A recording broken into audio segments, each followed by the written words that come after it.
2026 വരവേൽക്കാൻ വേണ്ടി ഞാനും നിങ്ങളും പല സ്ഥലങ്ങളിലേക്ക് സഞ്ചരിച്ചുകൊണ്ടിരിക്കുകയാണ്. ഈ സമയത്ത് നമ്മുടെ മനസ്സിൻ്റെ ഉള്ളിൽ 12 മണിയാവുന്ന സമയത്ത് ആകാശത്ത് വിരിയുന്ന ഫയർ വർക്സുകളായിരിക്കും നമ്മുടെ ചിന്തയിലുടനീളം. കരിമരുന്ന് പ്രയോഗങ്ങളും മറ്റെല്ലാമായിരിക്കും. നിങ്ങളൊന്ന് ആലോചിച്ച് നോക്കണം. ലോകത്തിൻ്റെ പല ഭാഗങ്ങളിൽ ഇന്ന് ഈ ഫയർ വർക്സുകൾ കാണുമ്പോൾ, അല്ലെങ്കിൽ ഏതെങ്കിലും തരത്തിലുള്ള ശബ്ദമുയരുമ്പോൾ പേടിച്ചുകൊണ്ട് ഭീതിയോടുകൂടെ സങ്കടത്തോടുകൂടെ കാണുന്ന പലരുണ്ട്. തൊട്ടപ്പുറത്തുള്ള തൻ്റെ ഉമ്മയെ കാണാൻ കഴിയാത്ത, തൻ്റെ അനിയനെ കാണാൻ കഴിയാത്ത, തൻ്റെ കുടുംബക്കാരെ കാണാൻ കഴിയാത്ത ഒരുപാട് ആളുകൾ ഭീതിജനകമായി ജീവിക്കുന്ന പല സ്ഥലങ്ങളുമുണ്ട്.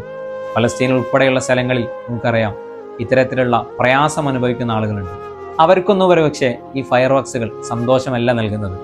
ആകാശത്ത് എന്തെങ്കിലും ഒരു തിരി വെളിച്ചം വരുമ്പോഴേക്കും മറ്റുള്ളവരുടെ മിസൈലാണോ എന്ന് പരിഭ്രാന്തരായി നിൽക്കുന്ന ആളുകളാണ് നമുക്ക് ചുറ്റുമുള്ളത്.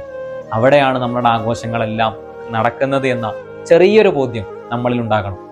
അവരിലുള്ള മനുഷ്യനെ, അല്ലെങ്കിൽ ലോകത്തിന്റെ വിവിധ ഭാഗങ്ങളിൽ ഇത്തരത്തിലുള്ള പ്രതിസന്ധികൾ നിൽക്കുന്ന ആളുകളെ നമ്മൾ കാണാതെ പോകരുത് പ്രിയമുള്ളവരെ.